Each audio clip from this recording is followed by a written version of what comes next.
bilo že rečenega tudi v vodnikih, pa sem razmišljala, kako je v bistvu začeti.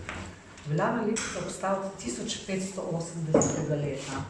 Takrat so ljudje hodili od Trsta na Dunaj in so se pod Lipico ustavili in potem nadaljevali svoj pot.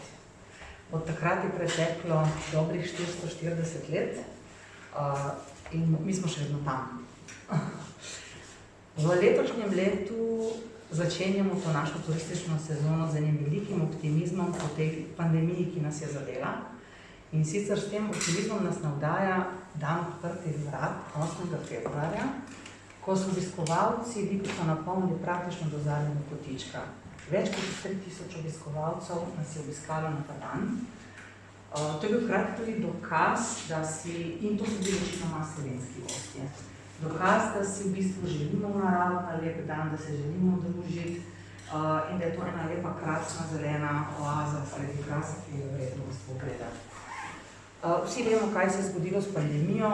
Recimo Lipica je imela leta 2019 113 000 obiskovalcev, leto kasneje samo 19 000, lansko leto 45 000, počasi se številke vzpenjajo, ampak verjetno tistega množičnega turizma ne bo več, oziroma ga si ga mogoče niti ne želimo več v taki obliki.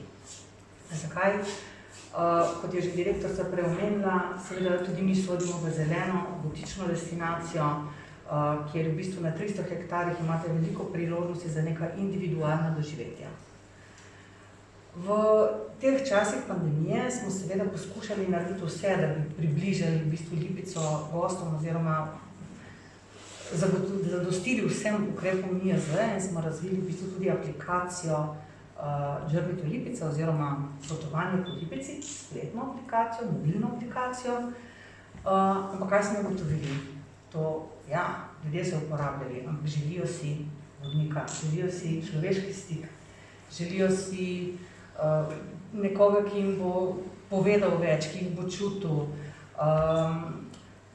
To je tako zelo neosebno. Lahko deluje v nekih pogojih, ampak v bistvu doživetje neke destinacije, nekega kraja je bistveno boljše, če imaš pri tem nekoga, ki te v bistvu usmerja, ki je strokoven, ki pozna tematiko, ki te zabava, ki je humoren, ki je karizmatičen.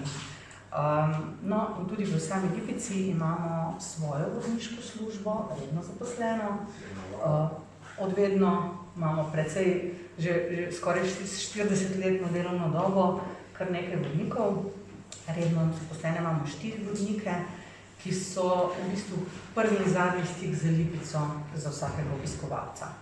In v vseh vremenskih pogojih njihovo delo gotovo ni lahko. In kot smo se že v uvodu pogovarjali, ta naša sezonska komponenta zelo vpliva tudi na ta poklic. Tako da vsako poletje v bistvu dodatno zaposlujemo vodnike, glede na to, da pač pričakujemo večje število gostov, kar računamo, da se bo zgodilo tudi v letošnjem letu. Računamo, da se bojo vrnili tujci iz naših tradicionalnih trgov, iz Avstrije, Italije, Nemčije, zaznavamo tudi že goste iz vzhodne Evrope, še vedno so Slovenci na prvem mestu in jih nikakor ne odrivamo. Azijskih gostov pa verjetno še nekaj časa ne bo med nami. Kar bi želela v bistvu poudariti je, da smo v lanskem letu po 50 letih obnovili hotel Maestoso, ki je zelo unikaten.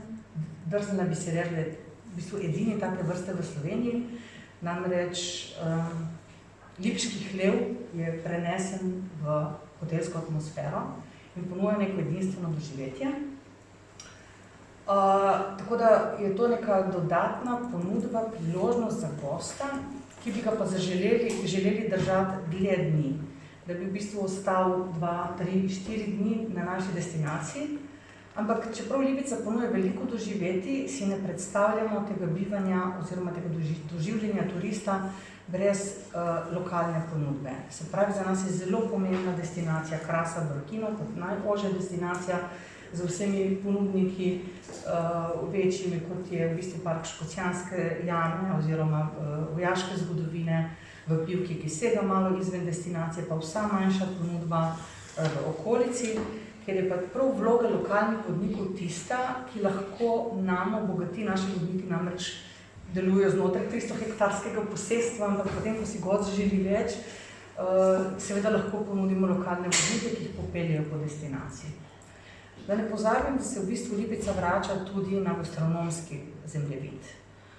Z slovenskim reprezentantom, šefom Marinom Furlanom smo v bistvu postavili čisto nek nov standard kulinarike v sami Lipici za restauracijo Gracia, ki žanje v bistvu sami pohvale in je tudi to del neke ponudbe, poleg, bom rekla, že vsem znane oglede lipiške ahalne šole, oglede posestva, delavnice za otroke, stike s konji, ogled naših muzejskih zbirk, galerija Avgusta Černigoja, Lipikuma. Letos bomo odprli muzej kulinarike, tudi na ogled, kjer je predstavljena etnološka zbirka. Ampak ja, kot rečeno, to je v bistvu znotraj posestva. Mi bi pa radi stopili tudi korak ven.